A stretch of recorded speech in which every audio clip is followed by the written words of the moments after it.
Oke, assalamualaikum warahmatullahi wabarakatuh. Selamat pagi, selamat datang di channel Ulin Waedi. Apa kabar anak-anak? Sehat selalu ya, semoga sehat. Tetap jaga kesehatan. Jangan lupa ikuti protokol kesehatan, pakai masker, cuci tangan, jaga jarak, terus hindari kerumunan. Oke, untuk pagi ini, pertemuan kali ini kita akan bahas nih, ada di atas ya. Kalian bisa lihat di slide atas. Kita bahas dampak penjajahan bangsa Eropa di Indonesia.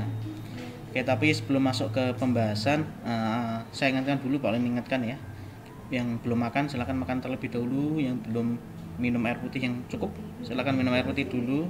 Yang ini yang penting dengarkan ya, yang belum subscribe silahkan subscribe terlebih dahulu. Oke, agar besok nanti kalian bisa dapat pemberitahuan, loncengnya diaktifkan, info-info selanjutnya lebih mudah.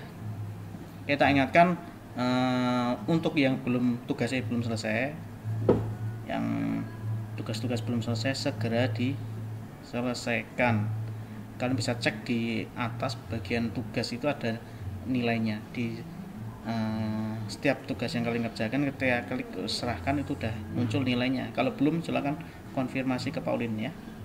Jangan sampai nanti nilai keluar kalian masih ada yang belum ya. Oke, langsung ke pembahasan, nggak lama-lama ya. Kita akan bahas nih, apa ini dampak penjajahan bangsa Eropa. Kita bisa bayangkan, kita semua bisa bayangkan lah, bagaimana susahnya dijajah selama berabad-abad ya.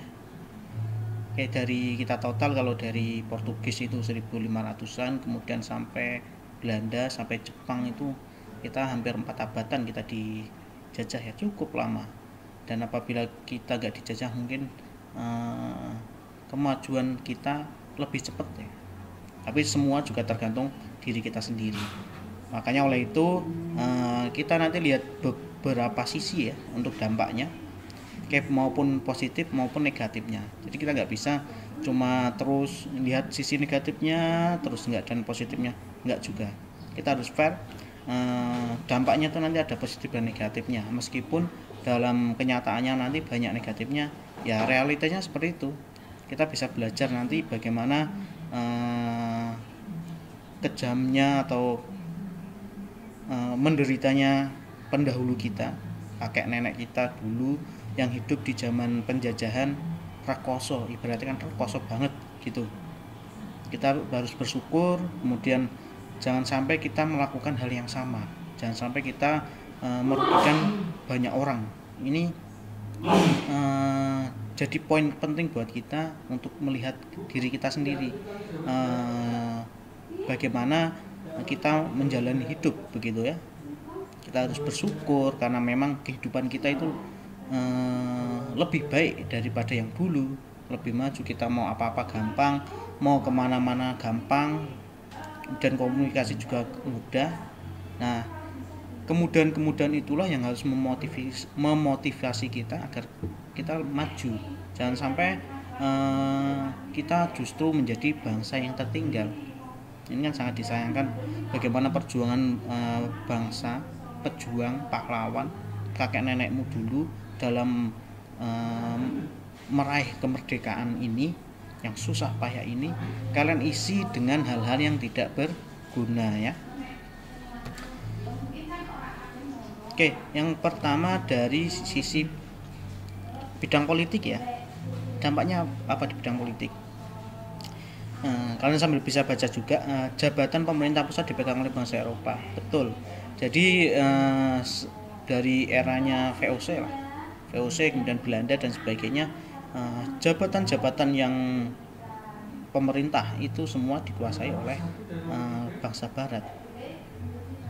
Lah orang-orang kita gimana Pak? Nanti kita bisa lihat di pelapisannya. Nanti ada pelapisan masyarakatnya, kemudian penduduknya juga. Kami memang jabatan-jabatan struktural di pemerintahan seperti bupati, kemudian regen dulu ya, namanya regen, bupati itu, kemudian wedana, ada asisten wedana, dan ada kepala desa juga, kemudian ada kalau gubernur itu residen namanya. Nah, semua dari yang paling atas nanti kita lihat di eranya Daniels lah. Kalau ngomongin politik memang ngomongin kekuasaan. Sebelum kita dijajah pun masyarakat Indonesia udah punya sistem pemerintahan sendiri waktu itu, yaitu sistemnya kerajaan. Bagaimana kekuasaan tertinggi itu dipegang oleh raja, kemudian ada patih, kemudian ada menteri-menterinya, kemudian ada prajurit, ada baru rakyat, ada pejabat-pejabatnya juga. Nah, semua itu berubah di era bangsa Barat ini berkuasa di sini. Kita lihat di era Dendles, wilayah kita dibagi menjadi beberapa karesidenan waktu itu ya. Kalau kalian kita lihat plat nomor itu yang ada H, kemudian ada K, ada F, itu semua adalah pembagiannya berdasarkan karesidenan. Kalau karesiden sekarang ya di bawahnya provinsi ya. Contoh plat H itu mana aja? Plat H itu ada Semarang, kemudian Demak, mana lagi ya? Salatiga, terus Ungaran itu juga masih H, dan beberapa wilayah lain. Kalau daerahnya Polin sih K ya. Karesidenannya Pati ikutnya. Pati, Jepara, Kudus, Rembang, Blora, itu platnya K ya. Nah, contoh itu karesidenan itu dipimpin oleh residen waktu itu ya. Residen setara ya hampir seperti gubernur lah ya. Kemudian ada bupati, regen waktu itu. Kemudian ada wedana itu di atasnya camatan. Terus asisten wedana itu camat, dan paling bawah itu baru tingkat desa ya, lurah atau kepala desa itu paling bawah di eranya Belanda. Sedangkan nanti di eranya Jepang paling bawah nggak kepala desa lagi, tapi ke ada RW sampai RT ya, ada RT. Oke, kemudian memang benar bangsa-bangsa pribumi itu hanya dapat menempati jabatan kecil. Contoh tadi paling tinggi regionnya itu adalah gubernur jenderal di Indonesia ya. Kemudian ada residen itu juga orang Eropa, gubernur jenderal itu juga orang Eropa. Kalau bupati itu sudah pribumi, tapi yang kaum bangsawan begitu. Bangsawan kerabat raja, bangsawan itu bupati, regen ya. Dan wedana, terus kepala desa itu juga orang pribumi ya, orang-orang Indonesia ya, Nusantara seperti itu. Hanya jabatan kecil, jabatan tinggi yang elit itu dipegang oleh Belanda, oleh orang-orang Barat. Dan sistemnya itu tetap selalu berkembang ya, dari Dendles, kemudian Raffles, kembali ke pemerintah Belanda, itu juga sering berubah. Kemudian dalam kerajaan sendiri memang ada dualisme waktu itu ya. Di zaman itu kerajaan itu posisinya ada di bawah pemerintah Belanda, posisinya di bawah, paling atas tetap pemerintah Belanda. Mungkin ada beberapa raja yang nggak mau di bawah Belanda, akhirnya pun dimusuhi oleh Belanda sampai peperangan dan ditaklukkan ya. Kayak pertempuran yang kemarin kita bahas kan, tak lain juga perang melawan kerajaan-kerajaan kayak kerajaan Mataram, kemudian Makassar, itu kan kerajaan-kerajaan, dan Banten itu kan perang melawan kerajaan, karena memang kerajaan itu nggak mau diatur oleh Belanda atau di bawahnya Belanda. Oke, kemudian untuk otonomi sendiri memang dicabut ya, otonomi raja-raja bangsawan itu dicabut, semua diambil alih oleh pemerintah Belanda.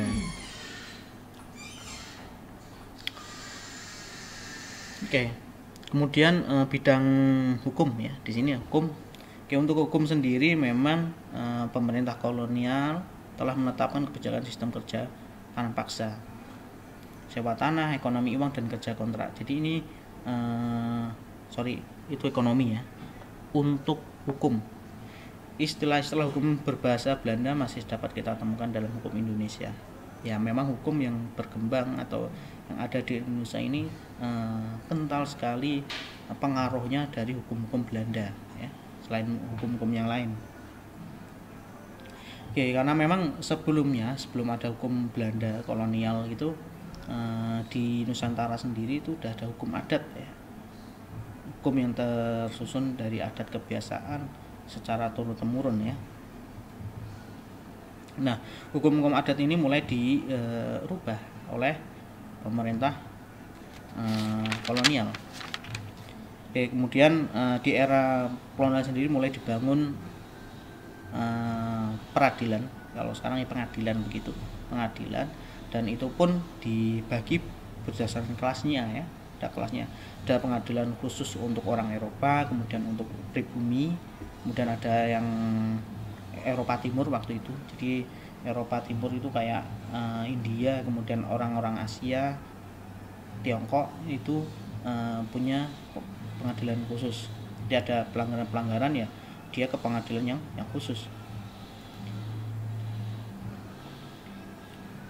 Oke, memang kalau istilah kita bahkan bukan cuma istilah, hukumnya pun juga masih pakai hukum kolonial Belanda bahkan sampai sekarang. Nah, kemarin kan sempat mau bikin undang-undang baru, tapi ternyata justru isinya sangat kontroversial.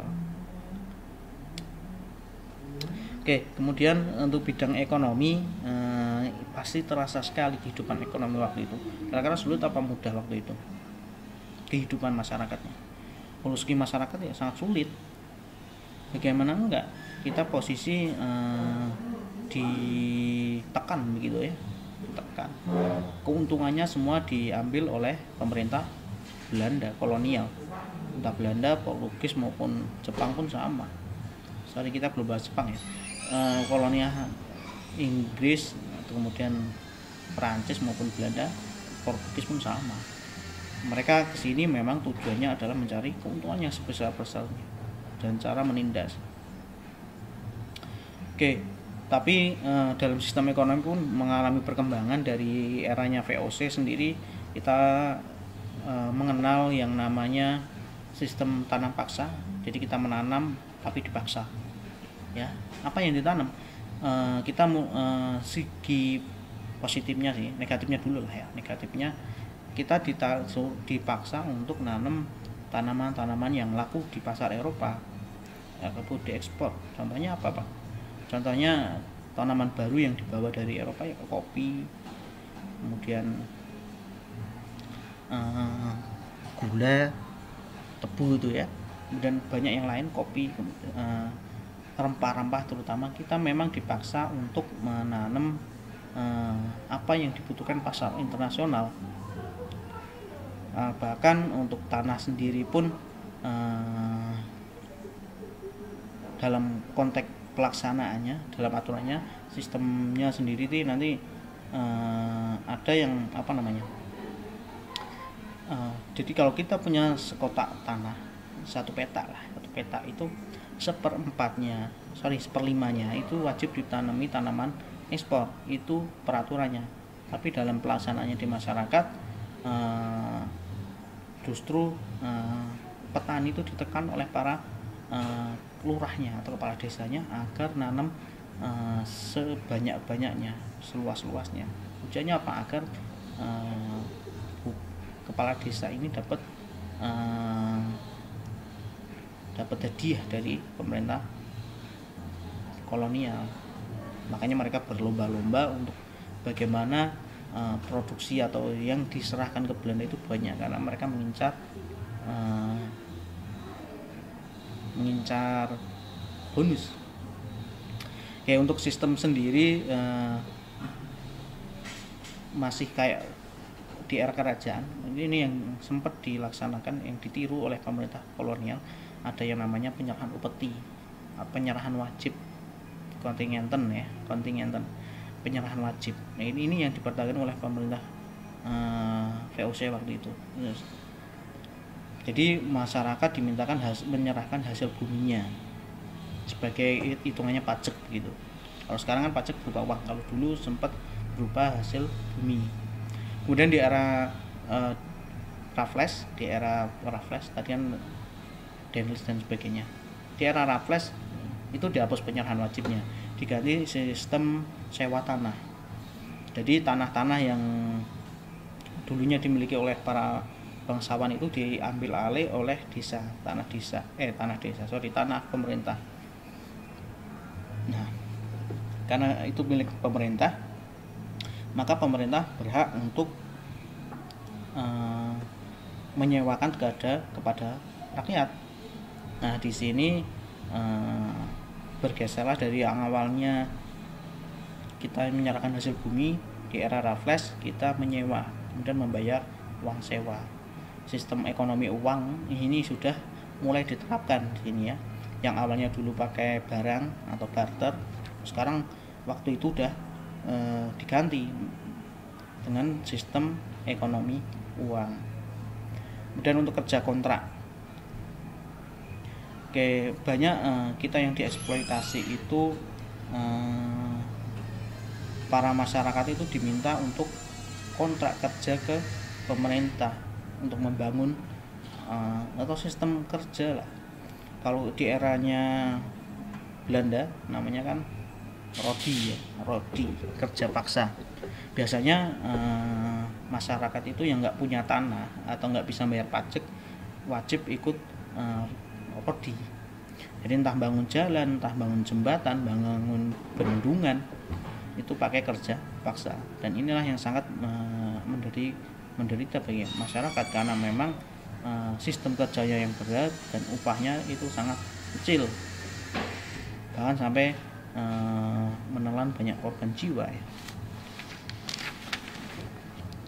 Oke, untuk dampak positifnya sendiri di bidang ekonomi sih, kita mulai mengenal tanaman-tanaman ekspor ya. Tanaman-tanaman ekspor yang laku, dan tanaman-tanaman baru dari Eropa kita mulai mengenal. Yang kedua, sistem kita mengenal uang. Iya sih, itu masuk positif. Tapi dalam prakteknya waktu itu kita masih sangat kesulitan untuk menggunakan uang, karena kita belum terbiasa seperti itu. Perlu waktu proses yang agak lama. Dan kita agak lamanya itu karena memang pendidikannya yang kurang. Karena memang dulu pendidikan, nanti kita bahas setelah ini ya, di bagian pendidikan. Oke, dampak sosial. Oke, untuk dampak sosial sendiri memang yang pertama tuh kalian bisa juga baca, pengaruh kolonialisme dalam bidang sosial dapat kita temui dalam bidang ya pendidikan, gaya hidup, dan bahasa. Oke, ada beberapa pelapisan penduduk atau perbedaan penduduk, penggolongan penduduk. Oke, jadi ada, kita itu dikasih batas antara orang-orang Eropa, kemudian orang Asia Timur, kemudian orang pribumi, itu ada penggolongannya. Oke, yang pertama adalah golongan, ada 3 golongan nanti, golongan Eropa, kemudian golongan Timur asing, sama golongan pribumi. Nah, kita itu masuk yang pribumi. Oke, jadi ada semacam diskriminasi begitu ya. Dan dengan penggolongan itu ya kita dianggap rendah. Oke, golongan Eropa itu diisi oleh orang-orang Belanda, kemudian orang-orang Eropa dan bangsa lain yang kekayaannya tinggi. Nah, itu masuk golongan Eropa.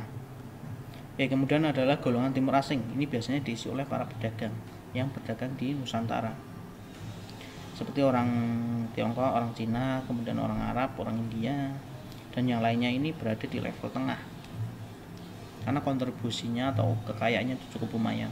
Dan paling bawah adalah golongan pribumi. Pribumi ini buat kelas paling bawah ya, biasanya diisi oleh penduduk asli kita, penduduk asli Bumi Putra yang berada di lapisan paling bawah, yang petani, kemudian buruh, itu masuknya pribumi, pokoknya yang berat lah ya. Oke, kemudian ada juga pelapisan sosialnya, tadi penggolongannya penduduk, kalau ini pelapisan sosial. Ada 3 lapisan waktu itu yang berkembang, lapisan bawah dan menengah sama atas. Sama lapangan bawah hanyalah diisi oleh rakyat jelata, penduduk yang pekerjaannya buruh, petani, yang miskin lah, istilahnya begitu.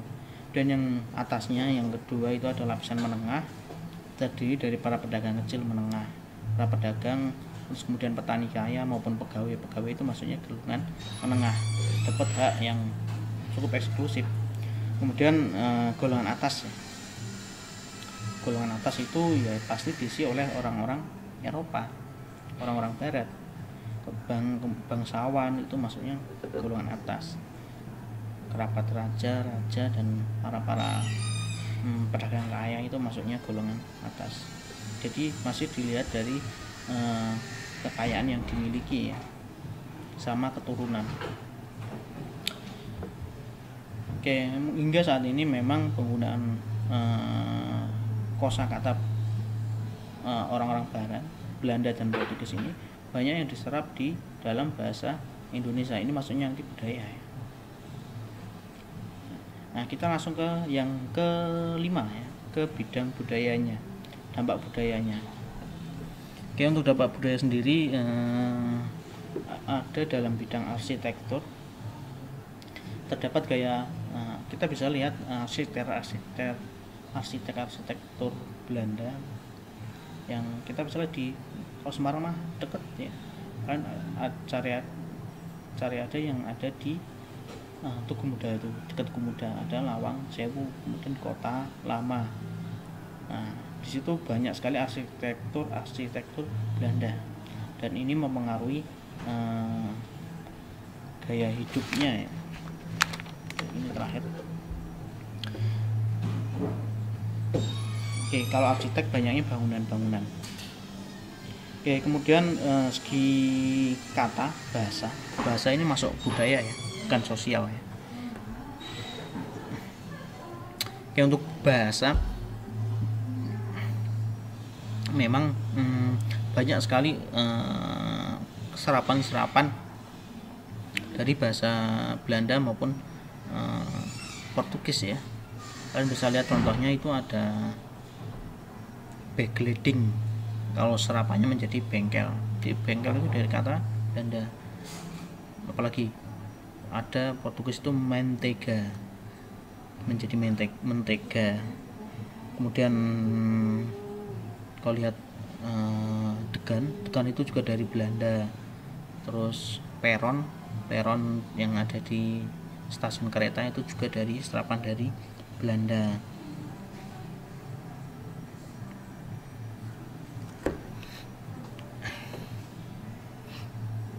Oke, kemudian selain pakaian juga sangat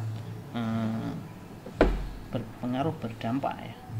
Oke, dulu orang dianggap keren, ganteng, gagah itu kalau pakai pakaian Belanda, pakai topi, pakai jas, kemudian pakai celana, terus sepatu, itu udah dianggap keren sekali. Jadi kebudayaan orang Belanda itu dianggap tinggi, meskipun dulunya kita udah punya kebudayaan sendiri. Dan ini yang namanya kita menghadapi budaya-budaya lain itu harus kita saring betul. Oke, dulu yang populer itu pakaian-pakaian Belanda, jas putih, topi, celana sama sepatu, terus pakai tongkat, itu yang dianggap keren sekali.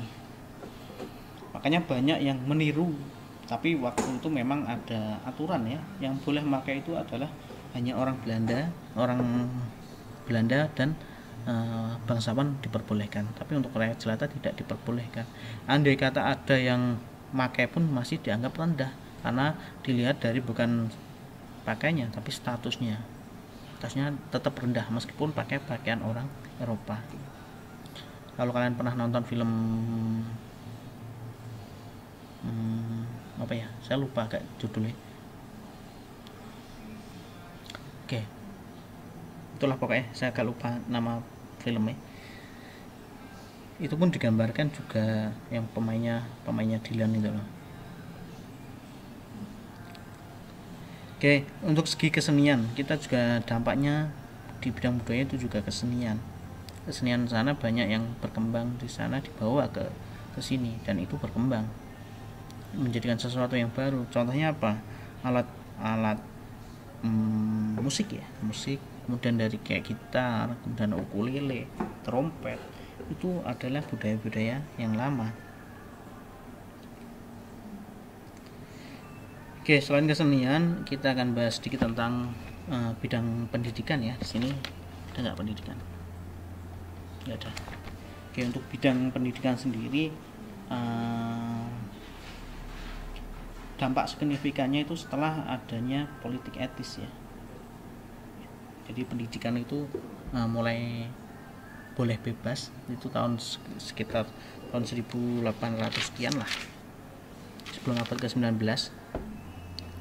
Nah, kalau awalnya memang yang boleh sekolah, boleh mendapatkan pendidikan itu hanya orang-orang Eropa, kemudian orang keturunan bangsawan itu yang boleh mendapatkan pendidikan.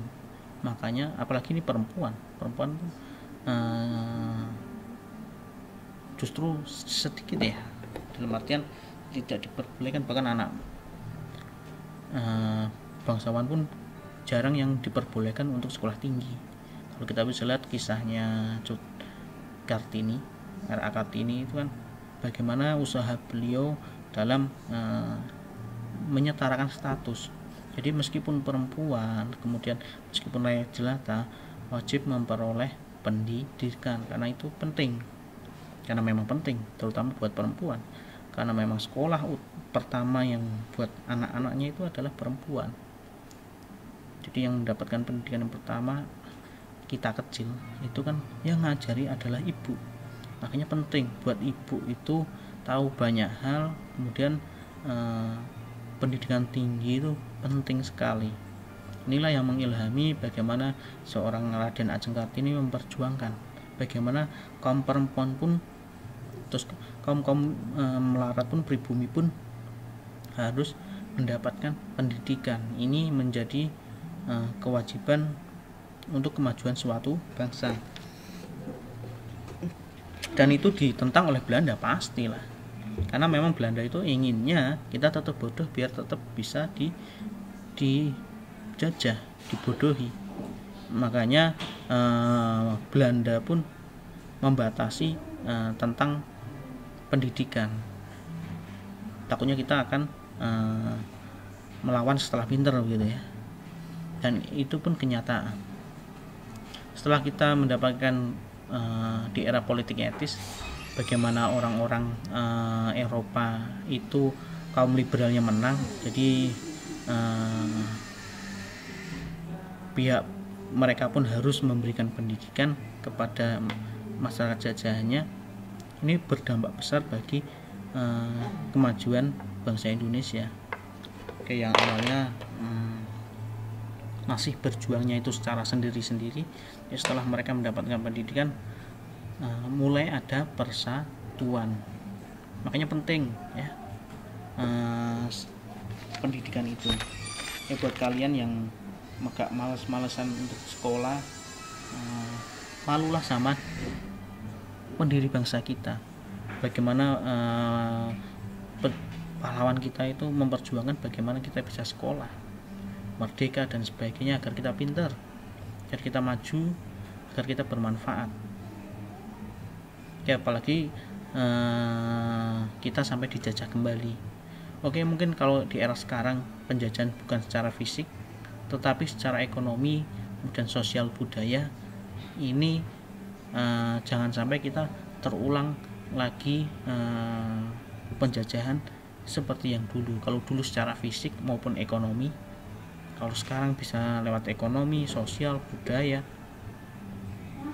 bahkan politik pun juga kita bisa dijajah ya. Makanya penting buat kita untuk membentengi diri dengan banyak pengetahuan, agar apa? Agar kita tidak mengalami hal yang sesulit yang dulu. Kalau kalian nggak nggak mau sekolah, nggak tenanan sekolah, kalian akan menyesal di kemudian hari. Kalian akan tertinggal baik dari segi pengetahuan, pemikiran maupun mental nanti ya. Kayaknya penting sekolah itu hanya tempat membentuk diri kita, bentuk mental, kemudian kepribadian, pola pikir, pengetahuan, visi misi. Kalau sampai kalian melewatkan hal ini di usia untuk sekolah, sangat disayangkan. Kalau semakin tua itu kita akan semakin sulit menerima pengetahuan. Makanya mumpung masih muda, kalian perlu banyak belajar. Oke, kita sudah sampai di akhir pembahasan ya. Oke, mungkin saya nggak membahasnya terlalu detail karena memang kita dibatasi waktu ya, apalagi ini di sosial media membutuhkan kuota yang banyak ya. Oke, terima kasih untuk tugas kali ini. Kalian bisa lihat modul ya, modul halaman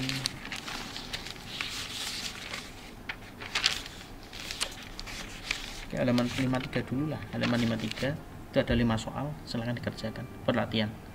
Oke, dan saya harap sih kalian tetap rajin baca modul maupun paket maupun internetnya, blog, dan cobalah untuk memahami dari berbagai sudut pandang, dari berbagai sumber. Oke, mungkin dikatakan versi modul itu seperti ini, versi buku paket seperti ini, tapi di internet seperti ini. Kita cross check data, kira-kira yang benar yang mana, bagaimana kita memahami dan memilah data-data yang benar. Jangan sampai kita termakan dengan informasi yang keliru. Oke, begitu. Oke, nanti kumpulkan di Classroom ya. Classroom halaman 53. Oke, demikian kurang lebihnya saya mohon maaf apabila ada kekurangan. Akhir kata, wassalamualaikum warahmatullahi wabarakatuh. Salam historia.